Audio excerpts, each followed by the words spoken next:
Why I buried my dog. I buried my dog last month, I think. There was so little left of him, and his once golden rich coat was so faded and sallow that this empty, sickly canine corpse hardly seemed to be the same cheerful, energetic good boy who had run after the neighborhood cars so quickly, who retrieved that red squishy ball so playfully, and who had served so loyally as a companion in the park when I needed to display his inherent cuteness to act as my chick magnet. Loki, I called him, simply because his pointy little ears evoked the classic helmet of the Marvel incarnation, and he always seemed to have a knowing grin fitting of the god of mischief. It was not a name selected, I must emphasize, with any idea of the hell his death would send me to, or that from his depth, I would be tormented by my own personal Jörmungandr. I awoke that morning with an odd, undefined sense of dread. It was the sound of silence that stirred me out of gray, troubling dreams. There was none of Loki's jubilant, early morning barking, nor his hungry scratching at my door, and the pitter-patter of his padded paws could not be heard. I sensed intuitively that something was wrong. There was a draft in the house, and I came down to find the front door open. I cursed in incredulity. I always locked up, but somehow the door was open and the dog got out. Imagine my shock when I stepped onto the front lawn, looking for my missing dog, and found that emaciated, discolored corpse waiting for me. My throat sunk into my intestines as I looked at that dead lump of sickly flesh that had once been my best friend. I turned pale in shock. My skin felt tight and cold, and my jaw gaped open. I didn't even notice I was standing, barefoot, in his last sheet. I was not only shocked, but puzzled as well. The boy hadn't been sick, there was no visible injury. How did it happen? What killed him? My cousin Ivor is a veterinarian. I was saddened by my dog's death, and perturbed by the mystery of it. A rational mind might tell me there was nothing supernatural or uncannily strange about it, an undetected brain tumor, or maybe he ate something he shouldn't have. Ivor empathized and offered an autopsy to assuage my curiosity, if nothing else. Using a shovel, albeit gently, to pick up my friend and put him in a black garbage bag, felt so inglorious and disrespectful. Driving to my cousin's clinic, I felt that no explanation would be sufficient. No combination of words and condolences would replace the gap in my life and the hole in my heart. The autopsy took a couple of hours. Ivor told me the results would take a few weeks and looked perturbed by what he had seen already. I didn't ask him any questions, and he handed me my best friend in a small unmarked box. I buried him in the backyard and resigned myself to a life without Loki. People grieve differently, and I suppose we react differently to different kinds of deaths. When my mother killed herself, I lost all appetite, and the food I forced down my throat tasted of ashes. Yet in the days and weeks following Loki's passing, I found I was struck by a strange, insatiable hunger. I naturally assumed this was a coping mechanism, and wondered if I would return to normal, if I ever was, when I got the results of the autopsy. Closure is such an odd, human concept, and I wonder if any of us ever truly find it. Not in this life. The strange thing was, as much as I ate, I couldn't seem to fully fill my belly, and I hungered still. My friends were shocked and concerned by my weight loss. They knew about my dog and would also assume I was growing thin out of grief. I didn't puzzle their minds and perturb them by my strange, nightmarish fancy that it wasn't just my mouth that demanded sustenance, that I had 1,000 appetites within me all calling out for more, something that could never be satisfied or even questioned. I started to eat things I never had before. I always found escargot disgusting, but now I was scarfing down plate after plate of snails, craving them in the middle of the night. Part of me even wanted to try them raw. I couldn't even taste the slimy squishiness. There was no pleasure in eating anymore. I just knew I had to have it. I actually lost weight. I spent my days inside with the curtains closed.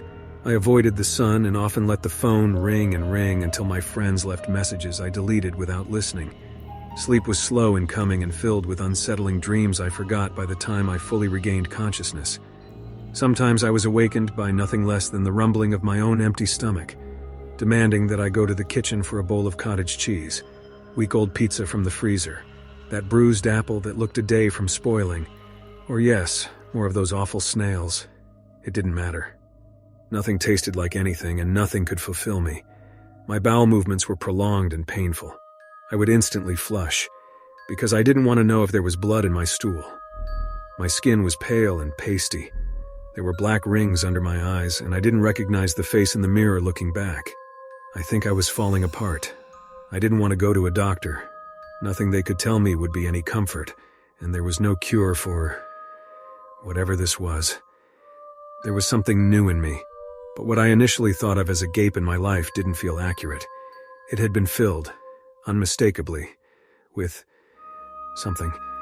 The thought, a question as unanswerable as hunger, kept me up at night. Had I caught it from Loki? Was it death? Was it something worse in this life? There are questions we don't really want answered. I got mine last night, and I don't know if I will ever sleep again. I woke in pain, a terrible pain I had never felt before and could not define. I sat up and found blood on the sheets, a dripping red stain but no wound. To my horror, I realized it was coming out of the back of me. I gasped for air as the foulness of the situation I still didn't understand. Not at all. Washed over me. There was so much blood, I felt weak and drained. I don't know if I had anything left in me for tears, so I just howled for how unfair, how painful, how senseless it all was. My dry, self-pitying sobs were broken only by the ringing of my phone by my bedside. It was Ivor, of course. Pretty much the only number I would answer these days. He normally wouldn't call at such a godless hour, but he knew I was suffering, just waiting for an answer. If he knew that I was not only waiting to hear the results of my dog's autopsy, but afflicted with something indescribable myself, he would have spoken with more alarm and caution. If I knew what he had to tell me, I would not have picked up the phone. "I know it's late," my cousin said tiredly, "but I got the results." He paused with anticipation. "Would you prefer I call back tomorrow and talk about it then?" "No," I snapped quickly, perhaps louder than I should. I took a breath and tried to calm down. "I'm sorry, I'd just like to know now, please." "Yeah," he responded agreeably. He had no idea what I'd been going through. He hadn't seen me since the day I dropped off my dog. It turns out Loki had parasites. Parasites? I swallowed as that ugly word rolled over my tongue and let it settle. "Have you taken any trips to Indonesia recently?" he asked with more than intellectual curiosity. Indonesia. The question baffled and annoyed me. What was he on about? "Taenia padoa," he announced. "Indonesian tapeworm. I knew it was worms, but I had to send it away to find out this deadly variety. Very rare. Almost extinct in the wild." He sounded unsettled. "Apparently it's typically found only in the intestines of orangutans."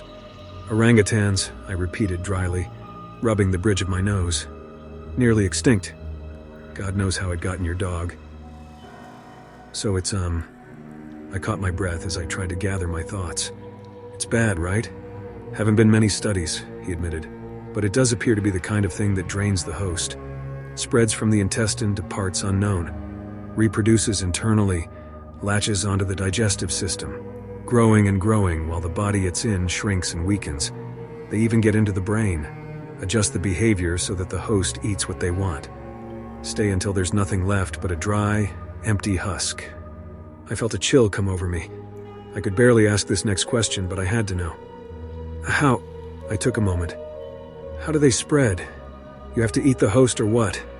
"That's one way. Or you could step in the host's feces. That's where they lay their eggs." That was it then.